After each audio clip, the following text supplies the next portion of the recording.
Metode penelitian sastra close reading ini itu bisa digunakan atau diaplikasikan dengan menggunakan beragam teori atau pendekatan seperti sebut saja Marxism, psychoanalysis, feminism, sampai gender study, selama fokusnya adalah teks itu sendiri.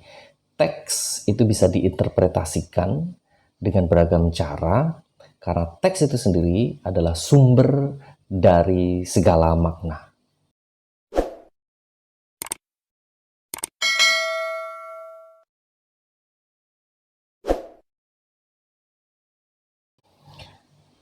Oke, hi everybody, welcome back to my channel. Hari ini kita akan membahas salah satu metode dalam penelitian sastra yang cukup awam sebenarnya dan cukup luas penggunaannya, karena metode ini itu dapat digunakan untuk berbagai macam teori atau pendekatan selama ya memang fokusnya adalah teks. Ya, apakah teks itu kemudian nanti juga membutuhkan analisis extrinsic elements itu juga bisa jadi. Tetapi memang teks ini menjadi sumber informasi dan pemaknaan yang kaya gitu ya. Jadi fokusnya di teks seperti itu. Nah, kita sebutnya sebagai close reading literary method. Nah, close reading ini adalah metode dari penelitian sastra yang fokus pada specific details atau detail-detail yang spesifik di teks yang gunanya untuk ya membuka ya menganalisis lebih dalam mengenai pemaknaan. Uniknya di sini dalam metode close reading ini itu prinsip utamanya adalah bahwa tidak ada detil-detil dalam sebuah teks itu yang terjadi secara tidak sengaja. Pasti ada makna yang jelas gitu ya. Dan uniknya lagi bahwa maksud atau tujuan dari penulis yang secara secara sadar gitu, misalnya seorang penulis ini ingin menulis tentang sesuatu, dia memiliki misi tertentu, mempunyai maksud tertentu dalam menciptakan karyanya itu kerap tidak terlalu signifikan, tidak terlalu penting, karena makna sejati atau makna asli dalam sebuah karya sastra itu belum tentu ditentukan oleh si penulisnya, karena penulisnya sendiri mungkin ada latar belakang yang bertentangan, yang berbeda, atau dia secara tidak sadar menuliskan maksudnya. Nah, jadi intinya bisa tidak murni. Nah, maka dibanding pusing untuk memikirkan apa sebenarnya yang diinginkan oleh si penulis ini, kita sebagai pembaca itu bebas untuk menentukan maknanya berdasarkan dengan teks yang kita baca, ya kan? Di sini dijelaskan bahwa regardless of whether an author consciously or unconsciously constructs a particular meaning in a text, if details are present which support the interpretation, it is valid. Jadi cukup. Jadi apakah dia sadar atau tidak sadar, seorang penulis itu dalam menulis gitu ya, apakah keinginannya atau makna yang dibuatnya gitu di dalam karyanya itu, selama kita sebagai peneliti atau pembaca itu bisa menemukan detil-detil dan mendukungnya dengan apa yang ada di situ, yaitu ya kita sebutkan evidence atau bukti, yaitu berarti valid. Apapun jenis analisis kita, tidak peduli bila bahkan penulisnya sendiri mempunyai pemikiran berbeda, bahkan penulisnya kita anggap sebagai peneliti yang lain, gitu ya. Nah, ini fokusnya memang bagaimana cara menggunakan atau pilihan apa saja yang bisa kita pakai ketika kita ingin menggunakan metode close reading ini ya. Nah, yang jelas pertama kita part 1 ya, ada part 1, part 2 sama part 3. Part 1 titles matter. Nah, kita bisa membahas pemaknaannya dari misalnya judulnya sendiri. Ya kan, misalnya judul itu sering kali, kerap kali, acap kali itu mempunyai simbol atau gambaran tertentu. Misalnya short story The Birthmark oleh Nathaniel Hawthorne itu kan jelas sekali, birthmark, pasti ada sesuatu. Apa yang ingin digambarkan di dalam short story itu berdasarkan pada berdasarkan pada judulnya gitu. Kemudian audience and purpose. Who is the intended audience of the text? What is its purpose? Audience and purpose may help to contextualize some of the text details. Misalnya kita ingin tahu, ini di luar, sekali lagi di luar kesadaran dari si penulis. Apakah penulis sadar atau tidak, selama kita bisa membuktikan bahwa si penulis itu mempunyai tujuan untuk apa karya ini, atau untuk siapa karya ini ditulis. Misalnya untuk kelompok masyarakat tertentu yang punya latar belakang budaya, politik misalnya, atau mungkin berdasarkan gender dan sebagainya. Maka kita bisa menganalisis juga selama bukti-buktinya ada di dalam karya sastra itu. Kemudian narrative point of view. The narrator is the voice through which the reader experiences the text. That means that all of the information the reader receives is colored by the narrator's perspective. Nah, makanya perspektif dari si naratornya itu, pembawa cerita di dalam sebuah karya sastra itu kan adalah suara di mana si pembaca itu bisa mengalami atau mendapatkan pengalaman tentang teksnya itu sendiri. Oleh sebab itu bisa dianalisis untuk melihat pemaknaannya, apa sih sebenarnya, ya kan, maksud dari novel ini gitu, atau misalnya bagaimana pandangan novel ini terhadap satu konsep tertentu atau fenomena tertentu gitu. Kemudian jelas imagery and symbols. Images appeal to our senses. So a text may include visual images, auditory images, images which involve smell, images which involve taste, and images which involve touch. Jadi karena ada simbol-simbol dan images itu kan kita bisa, jadi ketika kita baca itu kan melibatkan indera kita ya, panca indera kita ya. Jadi kita bisa melihat, merasakan dan sebagainya. Tentu saja, maka dengan teks itu sendiri kita bisa mengartikan sesuatu. Ya, teks itu sudah memberikan kita imagery and symbols which appeal to our senses gitu ya. Jadi kita bisa menggunakan senses kita untuk menggambarkan, mendapatkan informasi dan sebagainya. Kemudian some details part 2 ya. Of course we have characterization deh, jelas ya. Kita bisa mencari tahu dengan close reading hanya berbekal data, detail, dan informasi di dalam teks itu sendiri. Kita bisa menganalisis karakternya,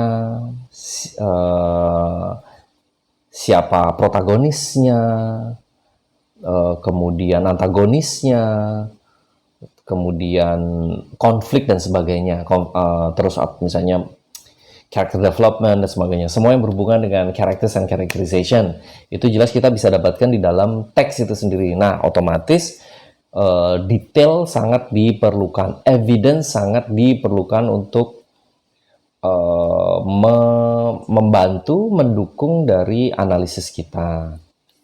Kemudian chronology, ini yang berhubungan dengan plot gitu ya, timeline gitu kan. Kemudian is it linear ya kan. Kemudian what span of time does it cover, does it focus on a period of minutes, hours, day, years dan sebagainya. Nah, semua data-data itu jelas bisa didapatkan di dalam teksnya kan, di dalam passage-nya. Nah, begitu. Maka kita akan kita menggunakan metode ini ya dengan membaca, mendalam, mencari detail tentang apapun itu dengan menggunakan interpretasi kita, selama interpretasi kita itu juga bisa dibuktikan di dalam dengan menggunakan detail-detail itu tadi. Kemudian form, the literal form of a text can influence the reader's experience of it. Some details related to form might include line and paragraph breaks. Nah ini bisa digunakan, metode ini bisa digunakan untuk close reading ini ya, bisa digunakan ketika kita membahas salah satu genre karya sastra yang lain, misalnya poetry ya kan, di poems, lyrics dan sejenisnya. Maka di situ kan kita bisa melihat ada stylenya, ada bentuknya, apakah punya rhyme tertentu, gaya tertentu, dan sebagainya. Maka disitulah kita mencari pemaknaannya. Lanjut, some details, part 3. Kita masuk ke ranah linguistik, sentence level, diction, syntax, punctuation, dan sebagainya. What types of words are used in the text or passage? Are the words formal or informal, simple or complex, monosyllabic, polysyllabic, nah, kan? Kemudian do the words carry any other connotations beyond their literal meanings, ya kan?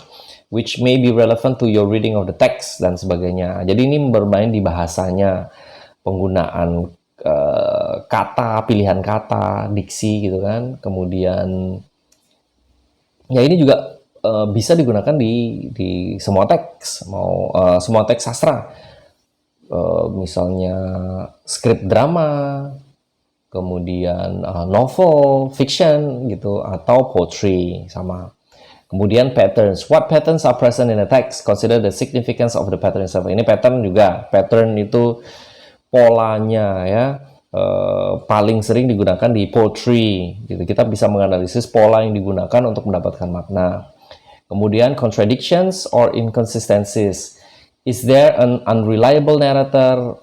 What is unreliable about this person? Or different characters' perspectives, the source of the contradiction, dan sebagainya yang berhubungan dengan kontradiksi. Jadi ada pertentangan gitu kan.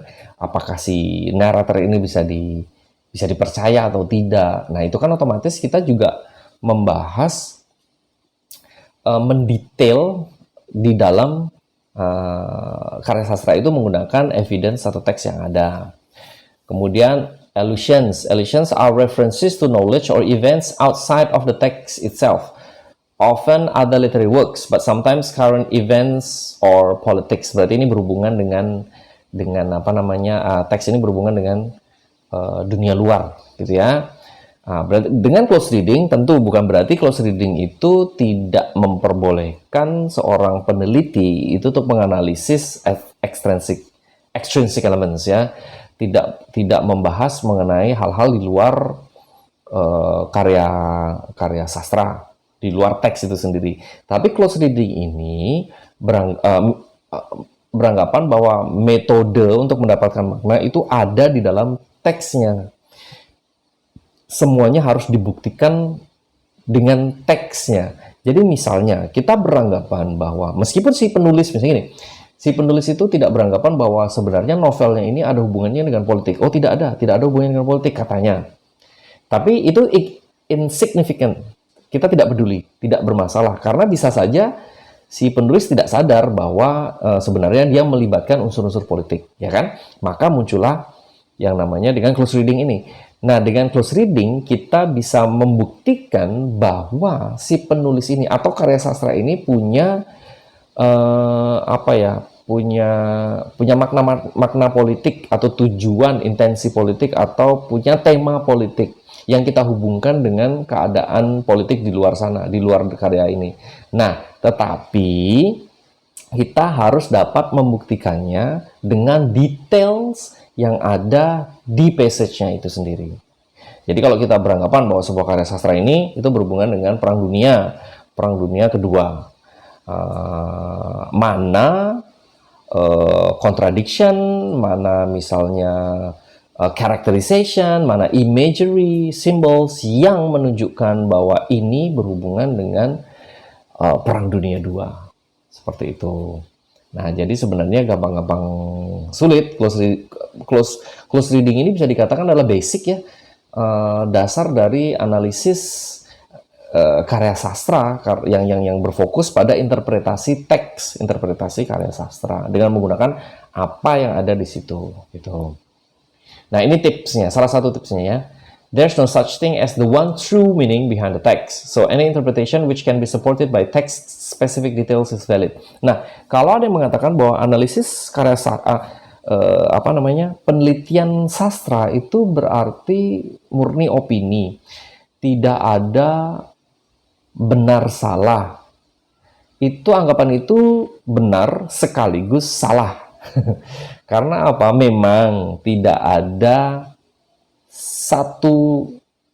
tidak ada satu kebenaran. Tapi bukan berarti tidak ada yang benar. Nah, misalnya 5 orang peneliti menganalisis sebuah karya sastra yang sama, tetapi mereka punya pandangan yang berbeda. Boleh saja. Tetapi setiap analisis mereka itu harus didukung dengan teks specific details ya, atau detail-detail spesifik dari teks itu sendiri, atau buktinya, atau interpretasi yang meyakinkan, dan tidak hanya meyakinkan tetapi juga kuat. Jadi terus apakah itu berarti malah semakin menunjukkan bahwa kebenaran itu tidak ada? Tidak, karena kebenaran itu menjadi banyak. Nah, banyak kebenaran yang kita sebut sebagai perspektif nantinya. Jadi disebut perspektif dari peneliti 1, peneliti 2, peneliti 3 itu berbeda. Tergantung dari mana mereka melihatnya kan. Nah, analoginya adalah